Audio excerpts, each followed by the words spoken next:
the difference between a working line and a show line from the pet perspective. And I'm saying from the pet perspective because from the working perspective there's simply no challenge. You should always go with a working line.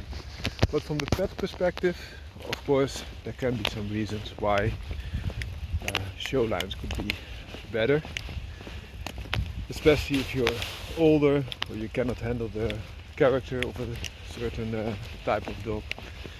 This could be troublesome, and oftentimes the show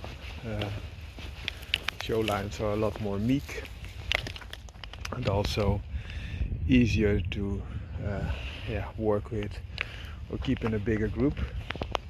But there could also be the opposite. So if you still want a very easy going dog, it could also be that a show line type of dog has less predictable character. So for example, the Bull Terriers of working lines are often very human friendly, whereas those of show lines can have a more different character. So where a working Bull Terrier will be there from a place of confidence, a show Bull Terrier could be there from a different place, sometimes being very meek and easy going, but sometimes also that much different that they come from a place of fear. And fear is a lot less reliable than dominance, of course. Another thing is, if you still need some of the working capabilities, you might have to get 2 or 3 or 4 showbred dogs of a certain type instead of one working one, because there could be so much difference in character and also drive to do the work that you want them to do. So for example, if you need a guarding dog and you get one from performance lines, one guardian dog of performance lines could outshine 4 of show lines. So there are different things, of course, in a guardian dog. It's also that they propose a barrier function, and of course 4 can be a lot more barrier than 1. But if they are easily to be scared or not bothering at all at protecting the property, what good are they? Another point, and that's purely going to the side of working lines. Working line dogs are often a lot more healthy, because they have to be. If they're not able to work, they are not bred, and if they are unhealthy, they are very oftentimes not able to work. Whereas a show line dog, it often only needs to look pretty. Also, there are quite a few working lines that get away with quite a lot of inbreeding, whereas in show dogs the inbreeding can be even higher or lower, depends on the program they use, but they have a lot more health issues. And the health testing is managing, it's balancing out the inbreeding depression that could arise. And the benefit of that inbreeding is that you get a dog that's a lot more predictable in outcome, character, but also build. And oftentimes also via all other benefits. So, for example, almost all working dogs have a good heart, so a good cardiovascular system. Also a lot of times they have good joints, hips, muscles, a good metabolism, good speed, a good motion. All things that are natural aspects of a working dog, but quite hard to find in the show dog. So those are extreme benefits, and in my opinion, very often time, even in a family setting, a working dog would be the better choice. There could be some examples of so, or exceptions in this case. As I mentioned, when you're older, you don't have the ability to put in the work, because you have to give a working dog outlets for its energy, and also physical and mental stimulation and work to do. And if you're not able to do that, also that pet showline type of dog will not be that happy, but they will cope with it a lot easier oftentimes as compared to working lines. And there could be another option if you want a specific outlook, so how a dog should look in appearance, and you might be left with a lot of breeds that are not being worked anymore, so you're then confined to showline type of dogs. So, long story short, I hope you enjoyed it. Have a great day. The dog on the dish here is my Petterdale Terrier, also known as a Black Fell Terrier. It's an Earth Terrier type of dog. He's from working lines, and I'm glad that the entirety of the Petterdale Terrier mainly consists of working line, but this could shift very easily in the future, like it also did with, for example, the Russells. Have a great day. In this video series I will explain the concept of gameness in nature. I will also give you, so that's the first thing. The second part will be why this gameness in nature is not in wild canines but is found in a very pure form in some gladiator type domesticated dogs. And third, I will give you example of an extreme example of that, and that's lion baiting, so dogs versus lion. Have a great day. In this video we will address the topic, is there also gameness in the animal kingdom, so in the wild animals? And the short answer is yes, but they are hard to find and not many are that. And why is this? Because in nature normally animals are there to survive, and if they don't survive because they have gameness and they want to go on even against opposition that is much stronger, so even if needed to the death, they won't be living long enough to reproduce their genes maximally. So that being said, let's look at some examples. We will talk at least about lions. We will talk about Martin's family, but we also talk about some of the civet cat family. So first start with lions.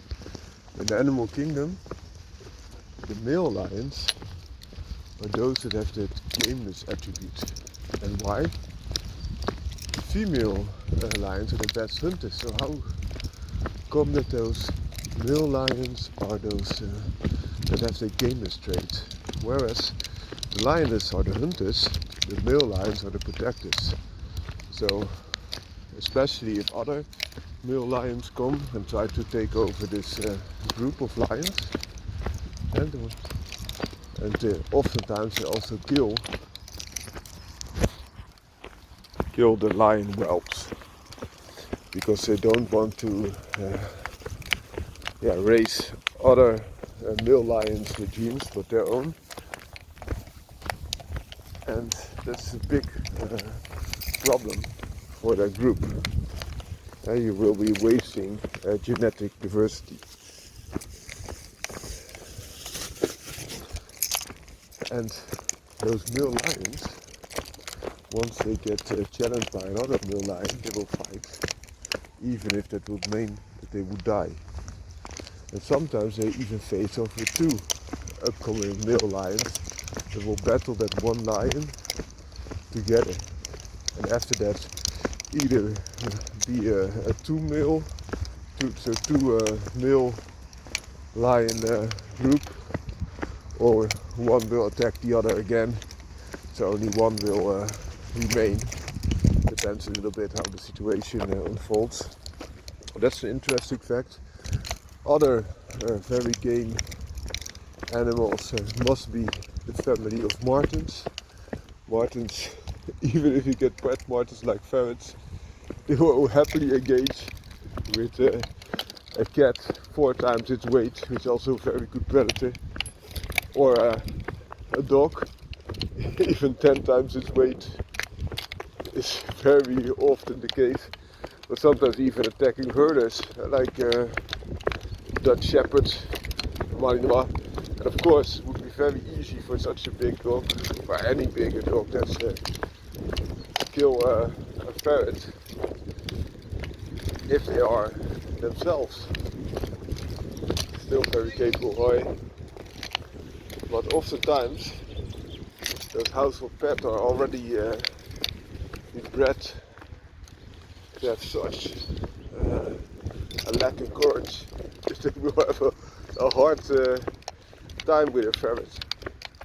But so a ferret is a domesticated polecat, and also polecats are known to fight cats, sometimes even venomous snakes, such as, how do we say that? I think viper is the best way to describe them. We have European viper, for example. And a similar case could be made for an entirely different family, being that of the civet cats, where they have the mongooses fighting with the big venomous snakes and also killing them.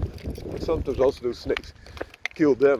So it's a very interesting thing. But let's stay with the marten family. Other very game martens are, for example, the wolverine. That even chases away wolves or bears or even polar bears from their own prey. And it's such a compact gladiator. Other examples are river otters or other otters that even fight and kill small crocodiles, caimans, or also snakes. Even small anacondas have been killed by them. Other examples are the meager weasel, who can be like 50 to 100 grams and killing rabbits more than 20 times its weight. And yeah, a rabbit is still just a prey, but they will also engage very hard with each other. They will engage rats, and rats are quite capable of killing animals, including their own. For the size, they are quite big, and they will engage a bigger rat and kill it. They are really good, feisty little buggers. And you have a little bit bigger, the ermine, similar traits. Polecats already mentioned, but also there are some martens that are less likely to fight, including tree marten and stone marten, but also you have the fisher marten in the United States, like a smaller wolverine, also very interesting to see. Then we had the civet cats, I already mentioned the mongooses, but also the genet cats, which is a different trait. And fossas are known to be ferocious little fighters. Another example could be made for, that we didn't address yet, there's another very big cat that is really going,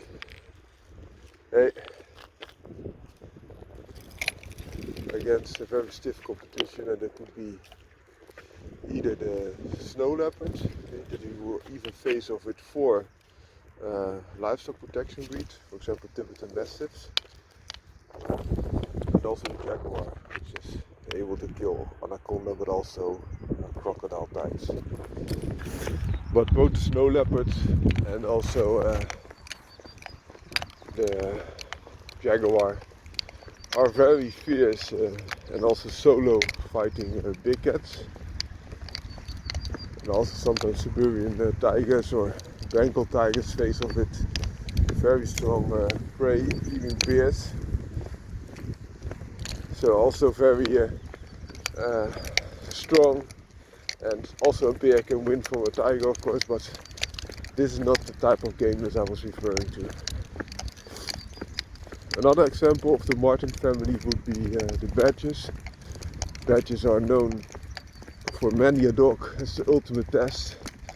Some say that the otter is even a better test, but they are almost extinct everywhere in Europe. But very ferocious, will not back down. But there's an even more ferocious badger.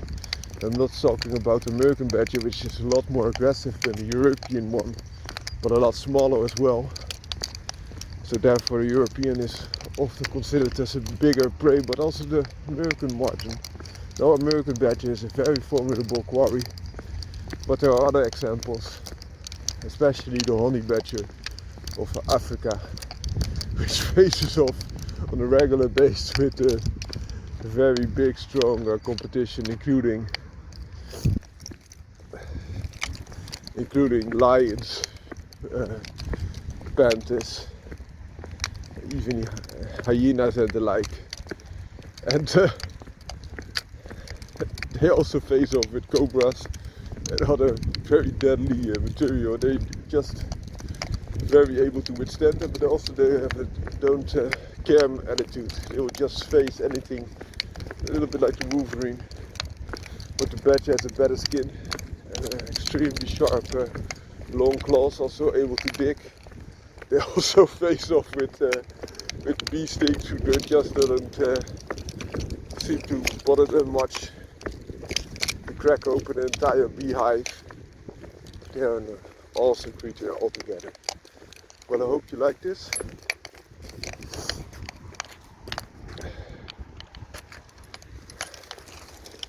I hope you like this video. I'm going to give you also a little bit more of insight that gameness can be a trait also found in nature. And why could be a big question. In case of lions it would be easier to explain.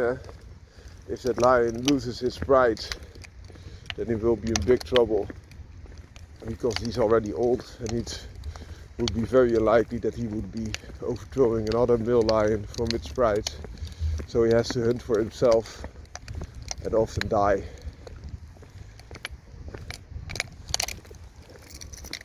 Whereas the honey badger is just such a formidable warrior, and he tends to be surviving also the wolverine. Many of other big creatures will just move away when they see the wolverine, because they already know how much of a warrior they are. Same with honey badger, but it's quite hard to understand why they pick such a formidable quarry.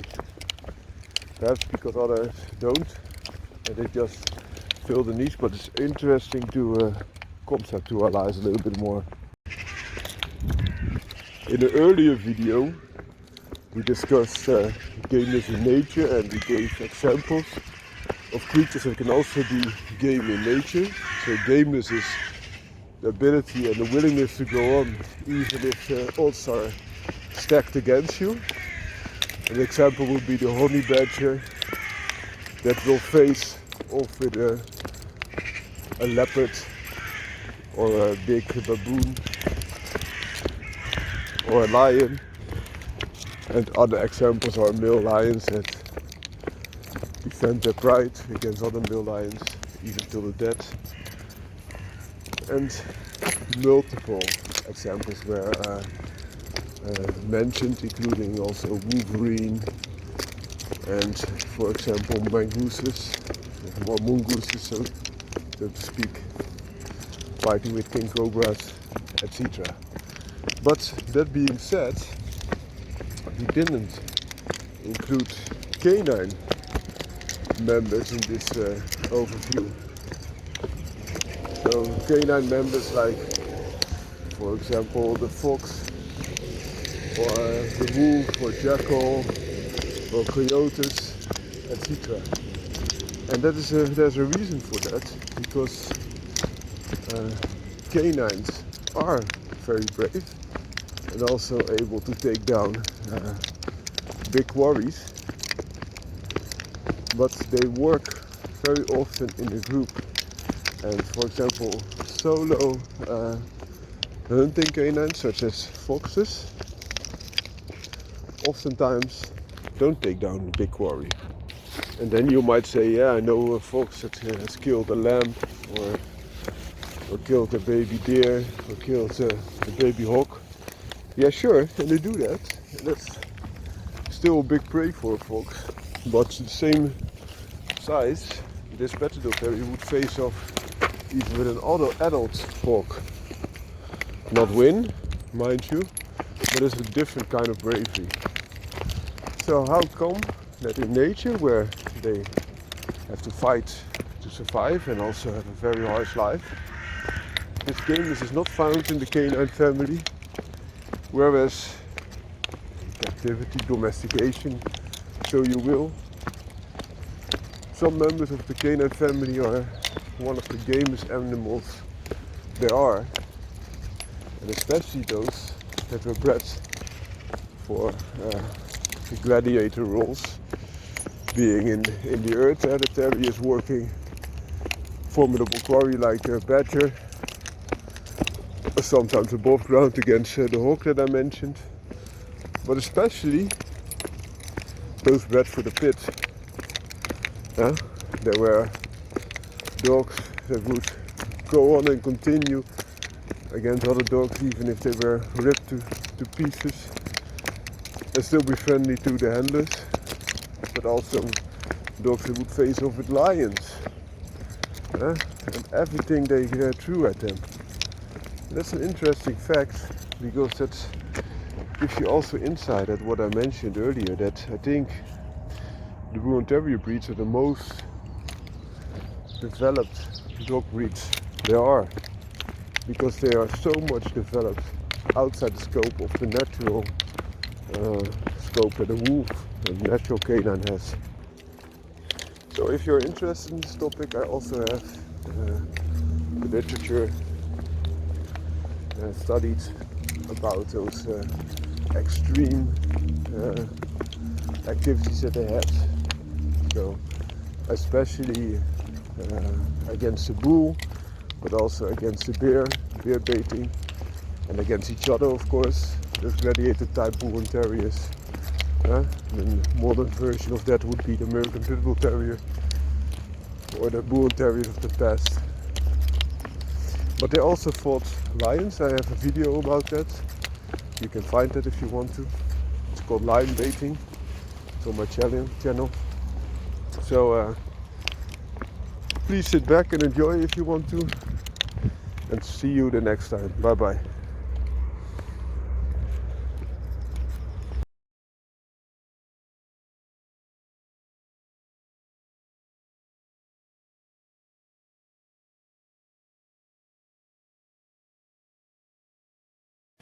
So in this video we are going to talk about lion baiting.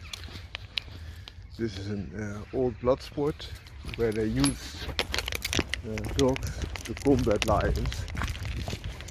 And two lions are most proficiently described. And one was Nero and the other Wallace. And they are both big lions, whereas Wallace was a smaller one born in captivity and Nero was a bigger one. But not born in captivity. About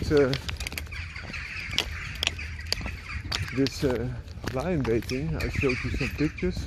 Well, I will show you some pictures in a video. They normally had dogs against these lions that had a chance, so to say, or a little bit of chance. But very oftentimes those lion baiting contests was a means to show the superiority of the rulers over the common people.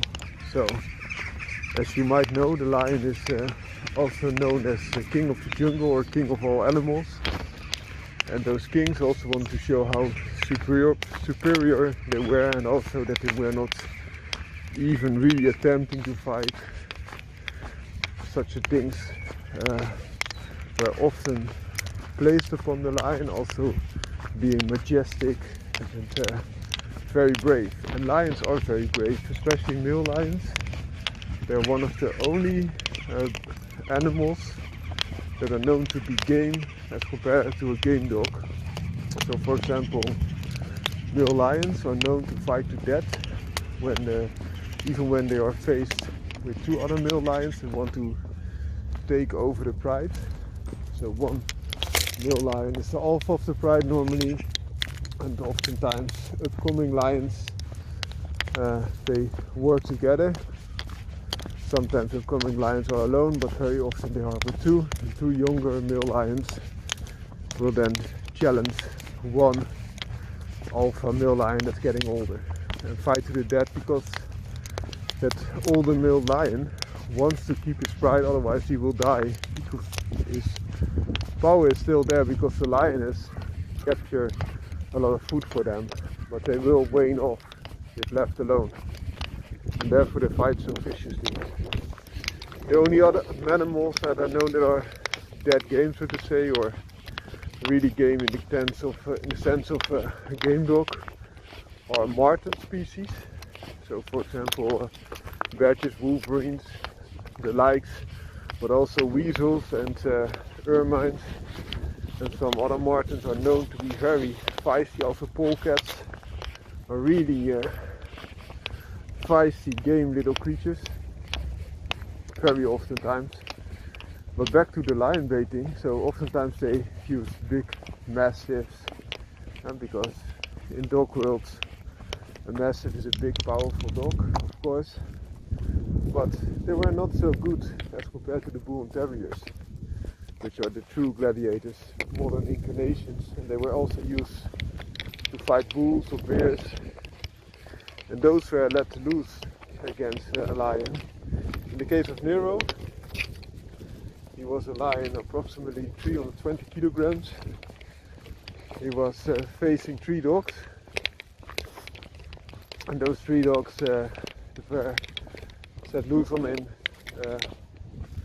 all had to wane off, but their average weight was 18 kilograms, and one was a really thoroughbred, game-bred bull and terrier, and he was 60 kilograms, and the other 2 already were mauled very hard, and only this Turk purebred game-bred bull and terrier kept going on, and he was 60 kilograms, as I mentioned, so 20 times smaller than that big Nero lion. And now you might say 320 kilograms is very big for a lion, cannot be done, but in the past lions were a lot bigger than they are now, because of being hunted by men. Only the smaller lions normally survive, whereas in the past they had really big lions.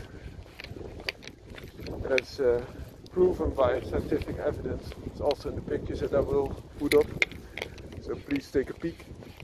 And on the other side there is so he fought with his 3 dogs, but the contest was 6 dogs against this lion, and 6 dogs of 18 kilograms.